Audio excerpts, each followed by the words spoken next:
Hi guys, welcome back to the channel. If you're new here, welcome, and I appreciate each and every one of you being here. In this one, we're going to look at 5 easy to care for plants. I've done that a few times and I keep getting it wrong, so I pretty much nearly got it right, but we'll take that one, in my opinion. And what I mean for my opinion is that these are 5 easy to care for plants for me. So I found all these type of plants easy to care for. Now, it's going to be different in each person's house, country, environment, all those things. And it's not really a video that I wanted to do, but do you know what? This is my environment, my country, which is the UK, and these just work for me. And I'll tell you a little bit about the environment I keep these plants in as we go along in the video. But I would also say these are 5 plants that you should go out and buy because they're absolutely beautiful and amazing as well. So let's get right into it. So the first one is going to be the obvious, which is the snake plant. What I'm also going to do in this video, guys, is I'm going to show you the more type unique. No, that's not right. I'm getting so many words tangled up, but I just thought on this take, I'm just going to go with it. So what I meant by that was I'm going to show you the more unique types within that genus.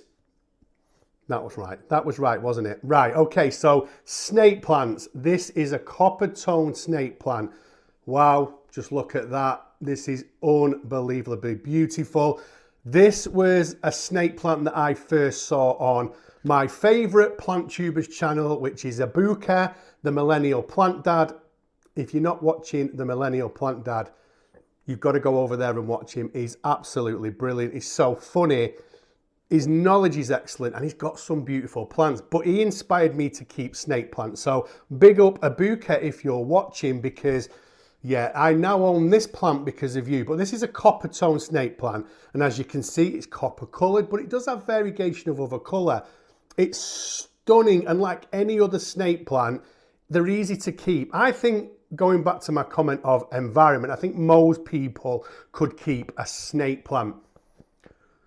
What I will say is, though, I'm going to say this out loud. These thrive on neglect. And I'm going to let you into a secret. I hate that saying. I hate that saying. I believe that it's used in this industry for people who sell snake plants. So they'll say that so the newer plant keeper, the newer, or whatever, the lazy plant keeper will buy them. Just say it out loud. Thrive on neglect. I don't think anything actually thrives on neglect, does it? So as a person, do you thrive on neglect? I don't think so. So I don't really like that saying. However, if I was going to attach it to any plant, it would be a snake plant, because you can almost ignore them to an extent. You know, I see people say, oh, I'm not watering my snake plant for 6 months. That's not going to make it thrive, guys. It does need to have water. So yes, let it dry out, let it live a little bit dried, and then water it. So I probably water mine every 6 weeks, if I'm honest with you. But again, that comes down to my environment. I keep these in a room that's really warm, which is then going to dry them out even more. But just look at that copper tone snake plant. Honestly, it's to die for. I was looking for one of these for a while, and everyone that I saw was massive. And yeah, I do want a big one, but I kind of like, in some plants, I want to grow them out. So I have a bit of a mixture. I grow them out or I buy them big. And they're very expensive at a big size in the UK. But when I was watching Abuka's channel the other day, he said these are quick growers. So hopefully, you know, we are now going into spring and summer that I can get some good growth, because I am going to give it. It actually sits on that window, that window over there, with some nice light in there. If you look, there's another snake plant over there, which is the silver flame. These live on that windowsill. So going into spring and summer in a nice warm room, this will give me some good growth, hopefully. But yeah, the first one is the snake plant. But if you want a nice, unique one, this copper tone one is really nice. There is a lot of nice, unique snake plants, if I'm honest with you. But that is the first one on the list. The second one on my list is going to be a Maranta. Right. There's already people screaming at the screen saying, no, they don't live, they die. And these are closely, obviously, related to Calathea.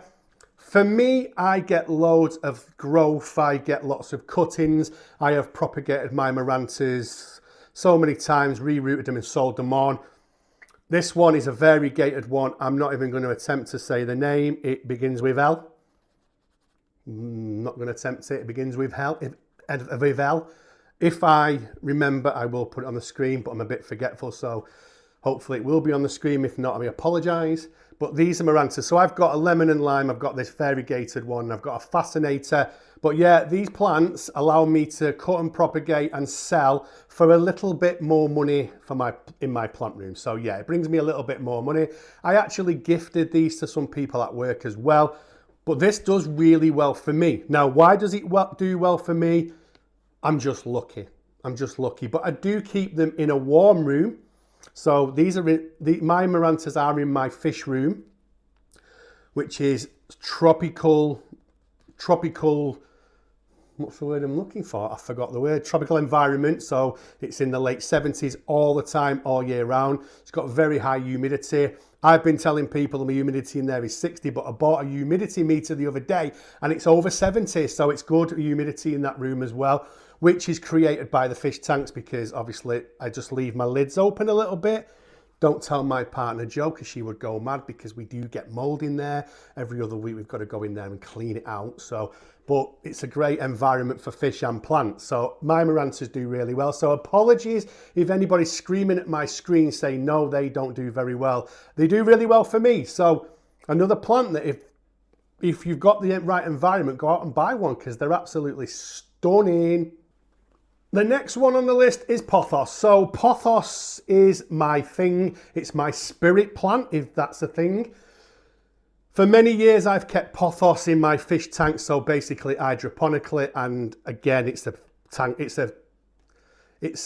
that I have grown out, propagated, chopped, sold, blah, blah, blah. I love a pothos. I've got quite a lot of different pothos. I have chose to show you this global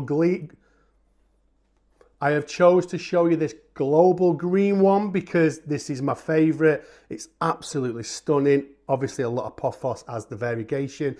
So I'll show you this leaf in particular. Look at that white there. That's beautiful, isn't it? I just love the look of this plant. I love my pothos in a hanging basket. I have them that climb, I have them in hanging baskets, but I prefer them in hanging baskets. Some people prefer them to climb because they get huge leaves. If you've been watching my channel, you'll know that I have a golden, is it called golden ivy? It doesn't sound right in my head. It's golden pothos, devil's ivy, that is growing on a pole, and the leaves are as big as my head, and my head's big. They're massive, honestly. But I like them in an hanging basket. I'm a bit of a fan of a plant in an hanging basket, if I'm honest with you.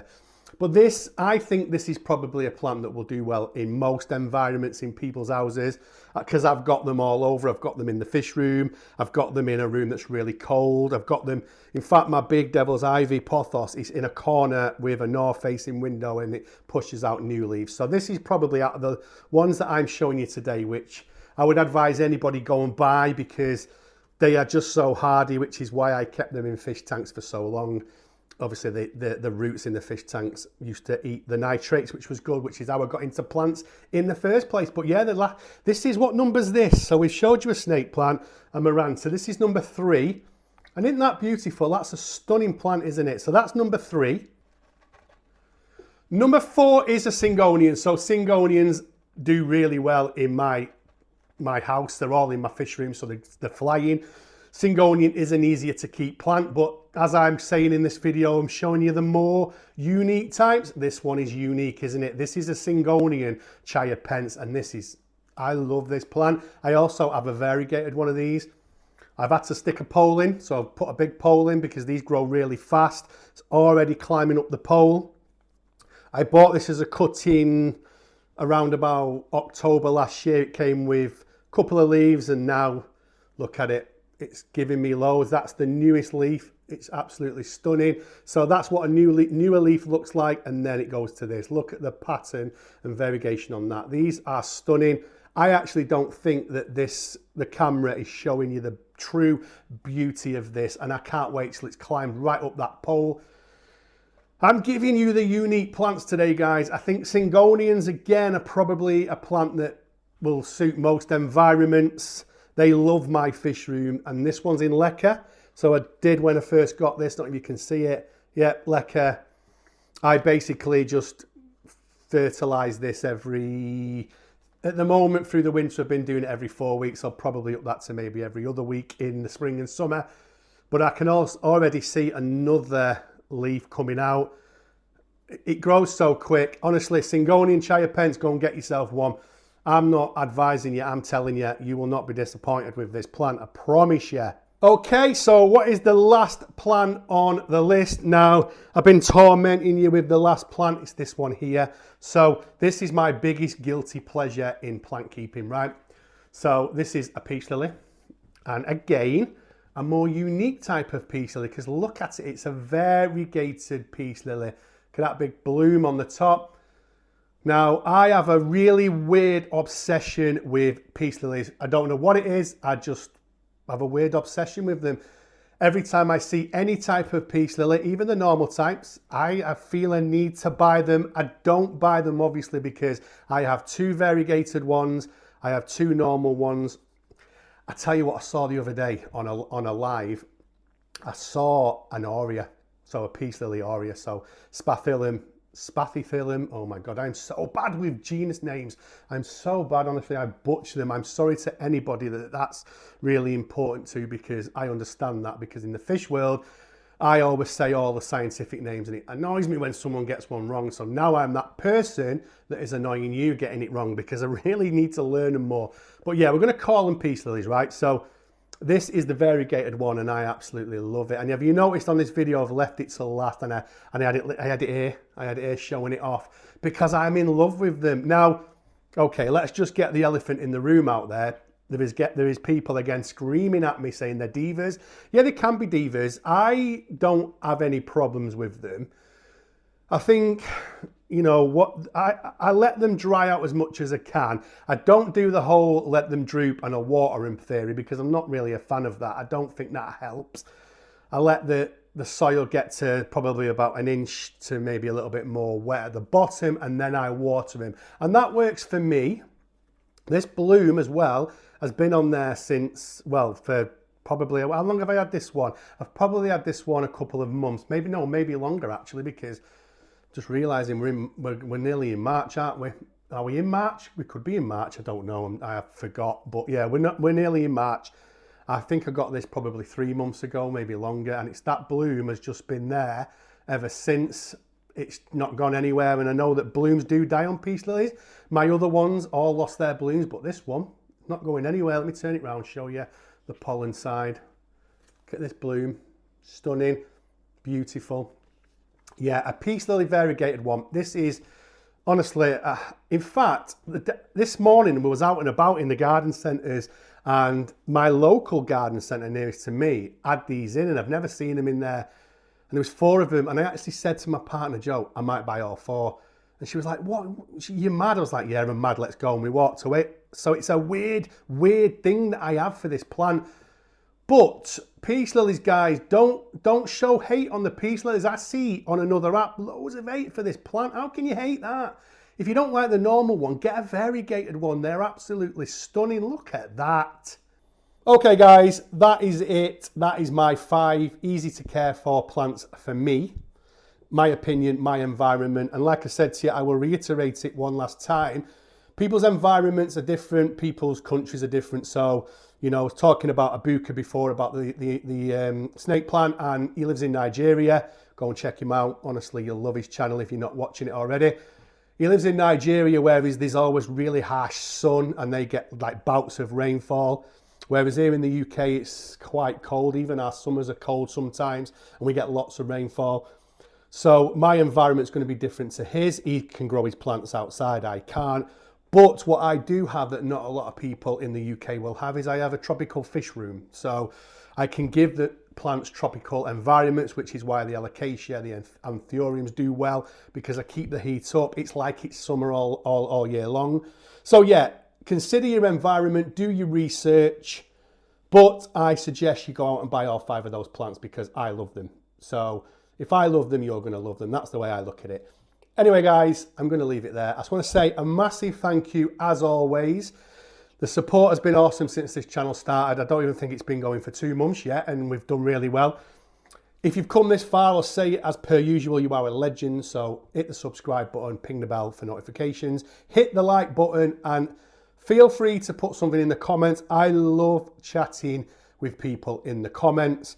And if you follow my fish channel, you'll know that that's obviously got quite a lot of subscribers. I answer to probably 95% of comments. The other 5% we probably don't talk about for one reason or another, but I will get back to you, and I love a good chat about plants. I'm droning on. I love a drone. Anyway, we're going to leave it there. Thank you so much, and I'll see you all on the next one.